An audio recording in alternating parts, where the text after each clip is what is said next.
Lietuvos muzikų rėmimo fondas yra viena pirmųjų nepriklausomos Lietuvos nevyriausybinių organizacijų, prisidedanti prie valstybės muzikinio ugdymo politikos įgyvendinimo ir populiarinanti prasmingą muzikinį palikimą bei šiuolaikinių atlikėjų kūrybą.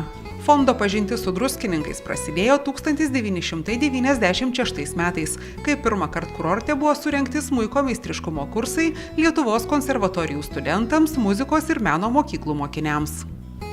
Atrodė, kad tam ramiam, gražiam, romantiškam kurorte labai tinka muzikuoti tuo pačiu vienu tauriausių instrumentų smuiku ir kviesti iš Lietuvos smuikininkus, pedagogus, profesorius iš kitų šalių, žymius, kad smuikininkai galėtų ir pamuzikuoti, kelti savo lygmenį ir pailsėti. Ir būnant čia po savaitę pajutom, kad Čiurlionis čia gimė, čia sukūrė daug unikalių darbų ir muzikos ir dailės. Ir pajutom, kad šiek tiek stinga sklaidos apie jo kūrybą.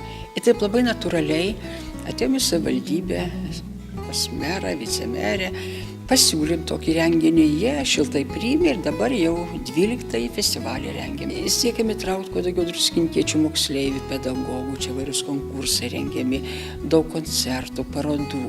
Ir mums atrodo, kad tai, kad pilnos salės, kad domisi druskininkiečiai, kurorto svečiai, o renginiuose pabuvojo koncertuose, konferencijoje Čiurlionis ir pasaulis, studijų savaitė, daugiau negu iš 20 pasaulio kraštų, menotyrininkai, atlikėjai. Tai rodo susidomėjimą šio festivalio, rodo susidomėjimą Čiurlioniu ir mes labai džiaugiamės, kad galim prisidėti prie unikalaus Lietuvos menininko, nepralenkto dailininko, vienu iš profesionalios muzikos pradininkų Lietuvoje, Čiurlionio kūrybos sklaidos. Jo sudarom galimybės pažinti jo kūrybą pasaulio žmonėms, Lietuvos žmonėms ir druskininkiečiams geriau ją pažinti.